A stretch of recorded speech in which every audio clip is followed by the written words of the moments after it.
કેમ છો ફ્રેન્ડ? જય શ્રી કૃષ્ણ. હું છું કિરણ પાનસુરિયા. કિરણ કિચન સ્ટુડિયોમાં આપનું સ્વાગત છે. તો આજે હું બનાવીશ કાચા પપૈયાનું શાક. તો કઈ રીતે બનાવવું? તો પપૈયાને છીણી અને આપણે જેમ ઊંધિયાની ગોળી બનાવીએ તેવી રીતે ગોળી બનાવી અને ગ્રેવી બનાવી અને આપણે શાક બનાવીશું. તો તમે ઊંધિયું ભૂલી જશો અને આ શાક ખાશો એટલે તમે પંજાબી શાક પણ ભૂલી જશો. એ રીતે આપણે આ શાક બનાવવાનું છે. તો ચાલો આપણે શાક બનાવવાની તૈયારી કરીએ. આ મેં પપૈયું લીધું છે. તો હવે એને મેં પપૈયું લીધું, એને ધોઈને પૂરું કરી લીધું છે. હવે એને આપણે છાલ ઉખેડી લઈશું.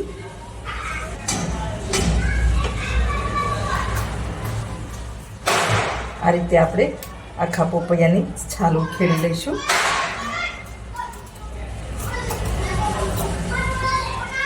તમે છાલ ન ઉખેડી લો તો પણ ચાલે. અમે છાલ ઉખેડી લીધી છે. હવે મેં છીણી લીધી છે. તો હવે આપણે છીણી લઈશું. આ રીતે પપૈયાને આ રીતે આપણે છીણી લેવાનું. હવે પપૈયું છીણાઈ ગયું છે આ રીતે. તો હવે આપણે બધું ભેગું કરી લઈશું. આ રીતે બધું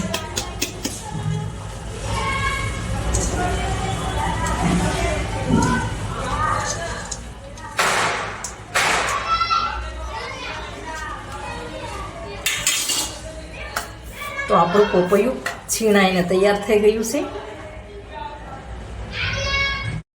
પપૈયું છીણાઈ ગયું છે.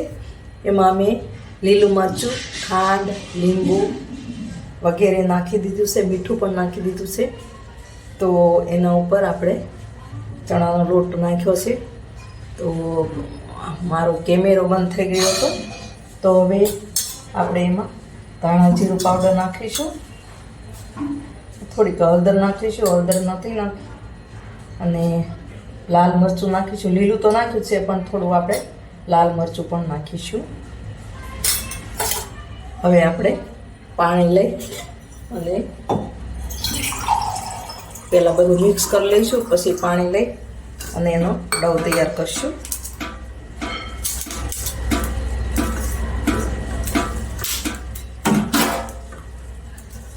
આ રીતે બધું મિક્સ કરી લઈએ. પછી જોઈતા પ્રમાણમાં આપણે પાણી લઈશું. પાણીની આપણે થોડીક જ જરૂર પડશે.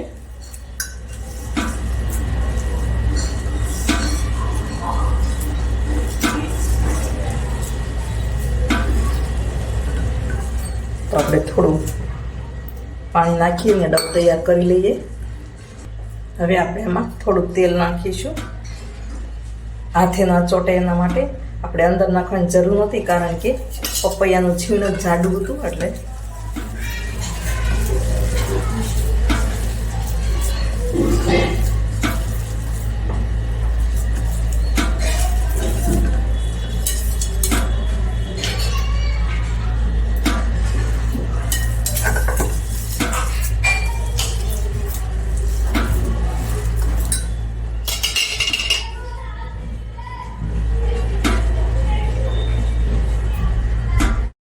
મેં હવે તેલ ગરમ મૂક્યું છે. તો આપણે જે આ પપૈયાનો ડો તૈયાર કર્યો છે એમાંથી આપણે આના ગોળ, તમારે ગોળા વાળવા હોય તો ગોળા વાળી શકો, નહીંતર આ રીતે પણ મૂકી શકો. તો આપણે વાળતા જાઉં ગોળા નાના નાના અને મૂકતા જાઉં.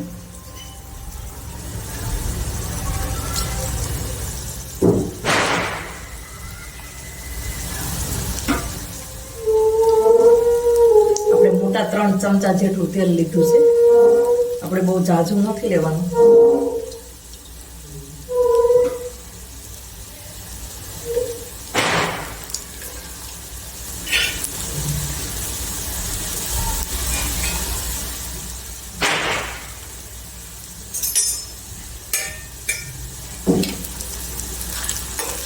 આપણે આ રીતે તળી લેવાના છે. સ્લો ગેસ રાખવાનો છે, કારણ કે અંદર પણ ચડી જાય.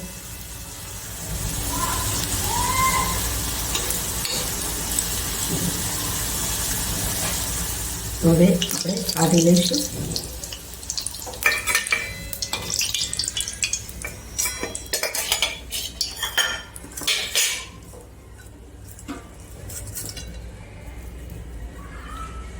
તમારે જેવડા ગોળા કરવા હોય એવડી ગોળીઓ કરી શકો છો, અને ના કરવા હોય તો એમનું પણ ભજીયાની જેમ છૂટા મૂકી શકો છો.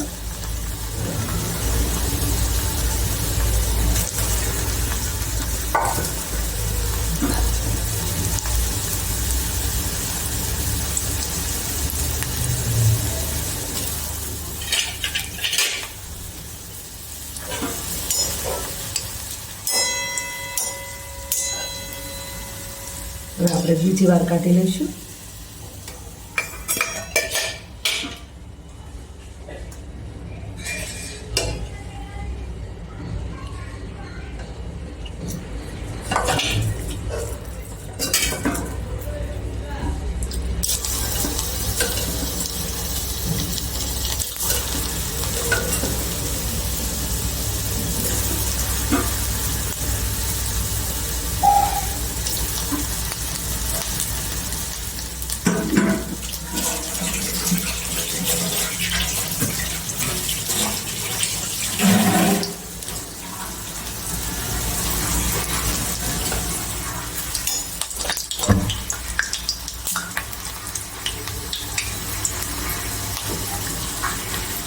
આપણે એ જ પેનમાં થોડું તેલ લીધું છે, તેલ ગરમ થઈ ગયું છે.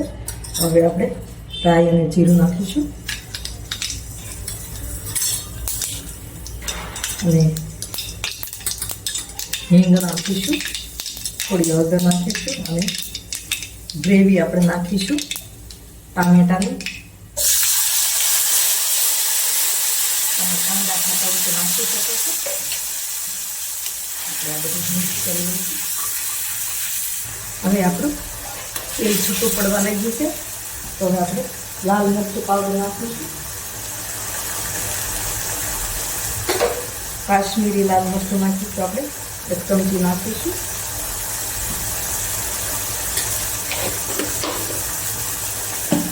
ધાણા જીરું પાવડર નાખીશું.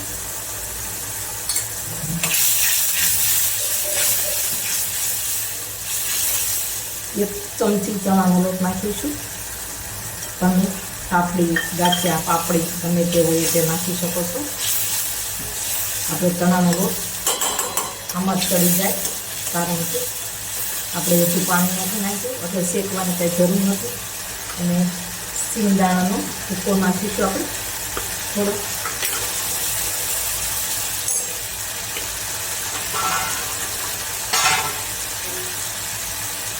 સ્વાદ મુજબ મીઠું નાખીશું. ગ્રેવીના ભાગનું આપણે જે ગોળી વાળી એમાં તો આપણે નાખીશું, પણ ગ્રેવીના ભાગનું મીઠું નાખીશું. તો આપણી ગ્રેવી બનીને મસ્ત થઈ ગઈ છે. હવે ગરમ મસાલો નાખીશું. તમે જે મસાલો ખાતા હોય, હવે સ્મેલ બહુ સરસ આવવા મળી છે. એમાં લસણ ડુંગળી ખાતા હોય તો સરસ સ્મેલ આવે. તો આપણે હવે મસાલો બધો શેકાઈ ગયો છે, તો થોડું પાણી નાખીશું. તમારે જરૂર હોય એવું જેવી ગ્રેવી કરવી હોય એ પ્રમાણે પાણી નાખવાનું.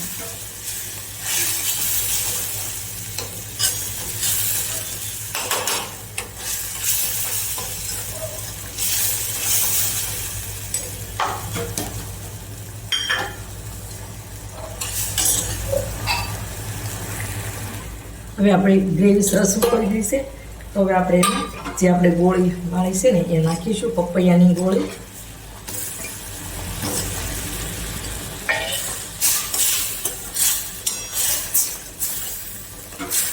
હવે 5 મિનિટ આપણે ચડવા દઈશું. તો હવે આપણે ખોલીને જોઈએ.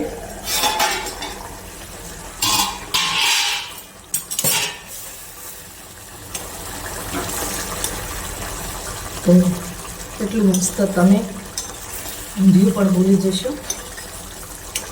હવે આપણે ગેસ બંધ કરી દઈશું, પછી સર્વ કરીશું.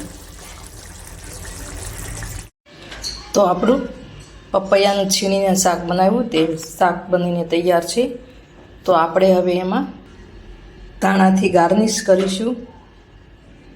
તો આ રીતે તમે પણ બનાવજો.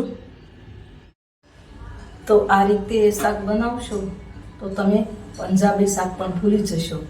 તો મારી રેસીપી ગમે તો લાઈક કરજો, શેર કરજો, ચેનલને સબસ્ક્રાઈબ કરજો, બેલ આઇકોન દબાવવાનું ભૂલતા નહીં અને કમેન્ટમાં લખજો મારી રેસીપી કેવી લાગી.